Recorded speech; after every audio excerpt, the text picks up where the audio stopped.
Today, we're diving into something really fascinating. And no, we're not talking about whether astrology is real or not. Instead, we're looking at the incredibly effective way it's communicated.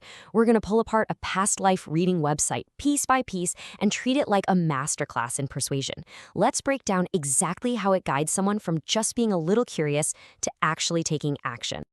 It all starts right here, not with a hard sell, but with this powerful, kind of romantic idea from a famous author. This isn't a sales pitch at all. It's a philosophical hook.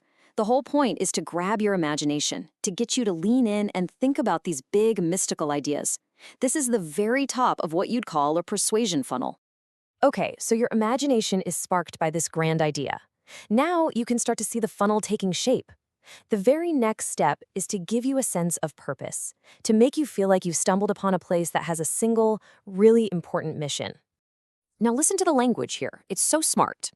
One purpose. That creates this feeling of focus, of expertise. And secret language? Well, that makes you feel like you're about to be let in on something exclusive, something special that not everybody gets to know. It's not just boring old information. It's a revelation, and it's waiting just for you. All right, so we've moved from a big philosophical concept down to a very specific secret mission. So what's the next logical move in this funnel? Well, you've got to define what you're actually offering, right? What is the product here? And there it is, the past life reading. But notice how they define it. It's not just a fortune-telling trick. No, it's a method for deep personal discovery. The framing is everything. This is about understanding your soul's entire journey, from way back then all the way to who you are today. And this gets right to the emotional heart of it. This isn't about some abstract idea. It's about real, powerful benefits, healing wounds, embracing gifts. I mean, those are deeply personal promises. They speak directly to that human desire we all have for self-improvement, for closure. It's powerful stuff. So the offer is on the table, and it's a compelling one. But why should you believe any of it? The next part of the funnel is all about building credibility. And to do that, they use a classic technique, the appeal to ancient authority. I mean, wow, that is a bold claim. By saying astrology is older than organized religion, older than these massive ancient structures, the argument they're making is that its legitimacy comes from just how long it's been around. The message you're supposed to get is, if something has lasted this long, it must be for a reason. It must be powerful. And to make that huge claim feel real, they take you on this whirlwind tour of history. They list all these empires that rose and fell, these world-changing wars, all of it. The technique is basically to make your own personal skepticism feel tiny and insignificant compared to the immense scale of all this history. And then, boom, they boil all of that history down into one simple, powerful number, over 3,000 years. It's a number that's designed to just stop you in your tracks and make you think, okay, that's a really long time. And here's the really clever part. It's a rhetorical question. They don't just tell you that surviving for a long time means it's valid. No, they lead you to that conclusion so you can make it for yourself.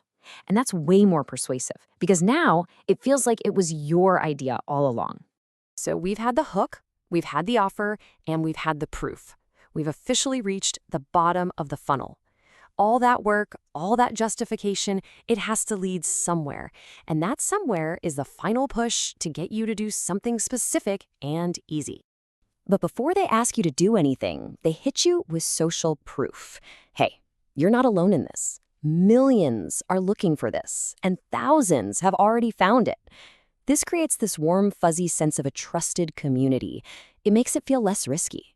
You're not taking some lonely leap of faith. You're joining a movement.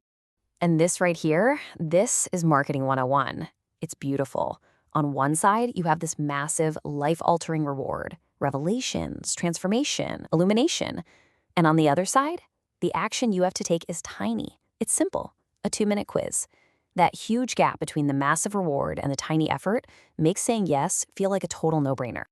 And finally, they lay out the entire journey for you in 4 easy-to-follow steps. This takes that huge, mystical promise and makes it feel like an achievable, structured plan.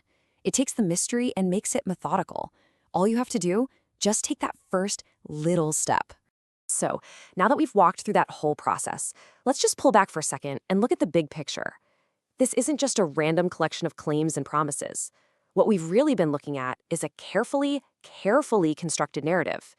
It's the art of the story, designed to persuade. You know, when you break it all down, the funnel is crystal clear.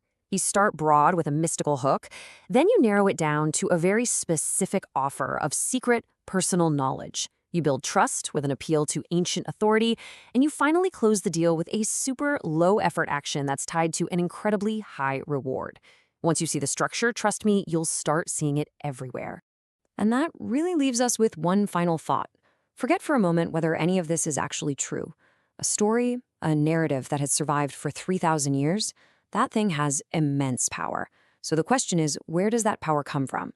Does it come from some objective truth, or does it come from the deep, enduring human need for the story itself? It's something to think about.